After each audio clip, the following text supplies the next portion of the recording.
This channel does not promote any violent, harmful, or illegal activities. All content provided by this channel is meant for an educational purpose only.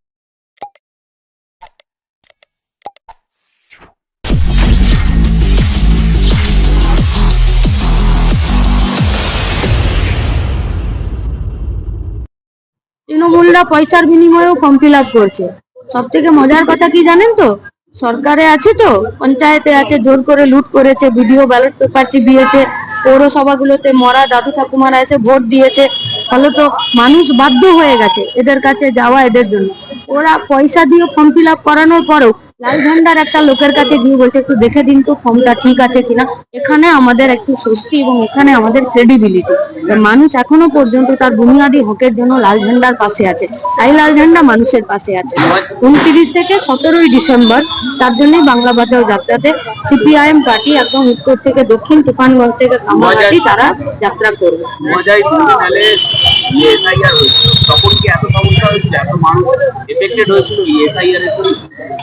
2002-এ আমার যা বয়স, আপনার যা বয়স, বা এখানে আমরা যারা জড়ো হয়ে আছি, মোটামুটি জ্ঞান এবং সচেতনতা, আপনারাই বলুন, এই ধরনের উদ্বিগ্নতা অস্থিরতা ছিল?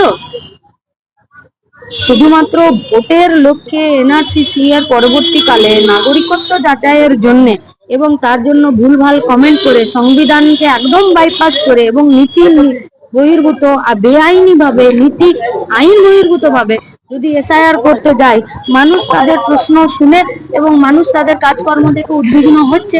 তাই 2002 সালে যেটা একটি ধারাবাহিক এবং প্রশাসনিক কাজ ছিল, সেটা এখন একটি রাজনৈতিক এবং ভোটের কাজ হয়ে গেছে। মানুষ যে উদ্বিগ্ন, এটা বর্ডারের যে ছবি দেখা যাচ্ছে, গত কয়েকদিন ধরে বেশ কিছু মানুষ সেখানে জড়ো হয়েছে। আজকে সেই এলাকায় প্রায় বনগাঁতে মমতা বন্দ্যোপাধ্যায় সেখানে মিছিল করছেন এসআইআর নিয়ে। ঠাকুরনগরে বা মতুয়াদের ওখানে যাওয়ার কথা নেই। তার মানে আমাদের বর্ডার গুলো ঠিকঠাক নেই, তার মানে বিজেপি কাজ করছে না, তার মানে একমাত্র অনুব্রত গরু পাচার করতো না, তার মানে সব ধরনেরই পাচার হয় এবং লোকজন আসে। কিন্তু যারা এসছেন, যারা চলে যাচ্ছেন, তাদের এই সবটা সাইন্টিফিক্যালি রিভিউ এর প্রয়োজন আছে। অনেকে উদ্বিগ্নতা, অসহায়তা এবং আতঙ্কের ফলেও এই কাজ করতে বাধ্য হচ্ছেন।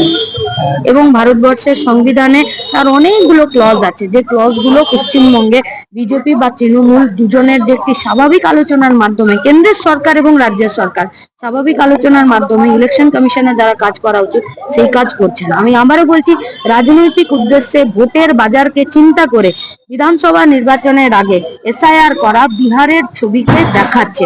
তাই আমরা বলবো নিরপেক্ষভাবে মানুষের সাথে থেকে কাজ করা, এবং সিপিআইএম সেখানে নিজেদের কথা বলেছে, কোনো বৈধ ভোটারকে আমরা বাদ দিতে দেব। তৃণমূল দেখা যাচ্ছে একাধিক তৃণমূল বিধায়কের বিরুদ্ধে বিস্ফোরক, কি বলবেন? কি বলবো, কিছু বলার নেই। উত্তরপাড়া জিটি রোডে অন্যতম একটা বড় সমস্যা, রেল প্যাসেঞ্জারদের বাসের সমস্যা রয়েছে। ঘটনাচক্রে উত্তরপাড়াতে এটা আপনি লিঙ্ক করে দিলেন, পরিবহন মন্ত্রীর বাড়ি এখানে না থাকলেও যানজটটা তো চলে যেত না। তাহলে যানজটটা ঠিক করার জন্য মিউনিসিপ্যালিটির একটি উদ্যোগ নেওয়া দরকার। আচ্ছা, টোটোদেরকে জিজ্ঞেস করুন তো, বাস পাচ্ছে, টোটোদেরকে জিজ্ঞেস করুন, আরটিও, শোরুম এবং মিউনিসিপ্যালিটি তিনজন মিলে কিভাবে চুষছে তাদের। যদি বাস এখানে সঠিকভাবে চলে যায়, তাহলে তো বাকিদেরকে লোটার জায়গাটা বন্ধ হয়ে যাবে। তাহলে একটু আগে উনি প্রশ্ন করছিলেন যে আপনি বললেন প্রমোটারি, এখন তো আমি প্রমোটারিও বলবো না, তোলাবাজ এবং লুটেরারা পৌরসভা পরিচালনা করছে।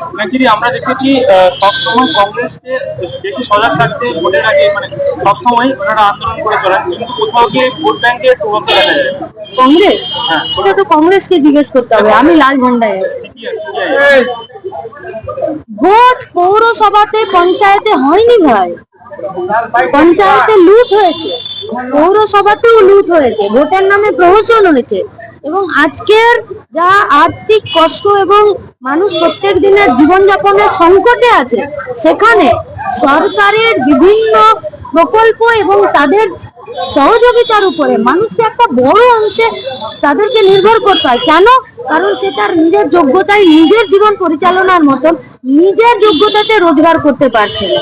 ফলত যেখানে নিচের তলাতেই ভোটের একদম ভিতটা নষ্ট হয়ে গেছে, সেখানে উপরের ভোটটা ঠিকঠাক হবে, সেটা কি তুমি, আমরা কেউ বিশ্বাস করতে পারি নাকি ভরসা করতে পারি?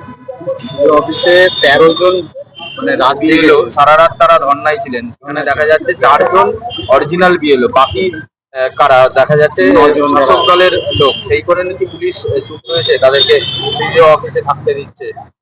4 জনকে সাপোর্ট করতে বোধহয় 9 জন এসেছে আর বিএলও। আর আপনি এত ভুয়ো ভুয়ো কেন বলছেন? আইপিএস অফিসার ওই আমাদের কলকাতা কর্পোরেশনের ভেতরে ভুয়ো, এমনকি কলকাতার বুকে ভুয়ো থানা অবধি চলেছে কিছুদিন আগে।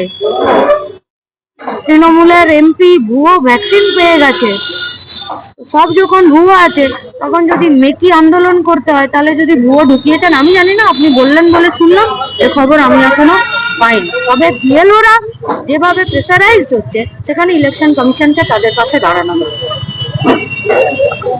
ইলেকশন কমিশন এবং রাজ্য সরকারের কাছে আমাদের বক্তব্য যে যাদেরকে কাজে লাগিয়ে একটা বড় কাজকে আপনারা এই কটা দিনে তুলতে চাইছেন, তাদের শারীরিক মানসিক স্বাস্থ্য এবং তাদের উপরে যে প্রেসার দিচ্ছেন, সেই সম্পর্কে এই দুটো সরকারকে এবং ইলেকশন কমিশনকে আরো বেশি মানবিক হওয়া উচিত। এসআইআর এখনো পর্যন্ত যা হিসাব দেখা যাচ্ছে, প্রায় 10 লক্ষর বেশি মানুষের নাম বাদ যাচ্ছে, 6.5 লক্ষ মানুষ মৃত আছে, মানে মৃত ভোটার। এইগুলো ছিল এতদিন, যেটা ইলেকশন কমিশনের একটি ধারাবাহিক কাজ ছিল, যে ডেড ভোটারকে বাদ দেওয়া, শিফটেড ভোটারকে মানে যাতে দু জায়গায় না থাকে, ডবল এন্ট্রি যাতে না থাকে, ভুয়ো ভোটারকে খুঁজে নিয়ে বের করা। তার জন্যই তো নির্দিষ্ট সময় অন্তর বিএলও নিযুক্ত হয়। এসডিও তে একটি নির্দিষ্ট দিন নতুন করে ভোটার লিস্ট তৈরি করা বা ভোটার কার্ডের বিভিন্ন কাজের জন্য একটি ব্যবস্থা ছিল। সেই ব্যবস্থাগুলো পশ্চিমবঙ্গ থেকে উঠে কেন গেল? ইলেকশন কমিশনের যেটা ধারাবাহিক কাজ ছিল, সেই কাজটাকে একদম তড়িঘড়ি করে রাজনৈতিক উদ্দেশ্যে বিজেপি এবং তৃণমূল কার ভোট বাক্সে কতটা কি পড়বে এবং বিধানসভা নির্বাচনকে মাথায় রেখে অত্যধিক প্রেসারে এই সরকারি কর্মচারীদেরকে একদম নির্মম ভাবে এবং পাশবিক ভাবে যে তাদেরকে খাটানোর ব্যবস্থা করছে, তাতে তো এটাই পরিষ্কার যে উদ্দেশ্যে, যে পজিটিভ উদ্দেশ্যে কাজ করা, সেই পজিটিভ উদ্দেশ্যের অনেকটাই সফল হবে না। এবং বিহারকে দেখে আমরা বুঝতে পারছি অনেক গরিব মেহনতি মানুষ, একদম প্রান্তিক মানুষের নাম তারা কি করে রাখবেন, কারণ যা যা ক্রাইটেরিয়া দিয়েছে সেই ক্রাইটেরিয়া কতটা তারা ফুলফিল করবে। তাহলে যে কাজটা ইলেকশনের কমিশন ছিল, সেটা ব্যক্তিগতভাবে আপনার আমার হয়ে গেল।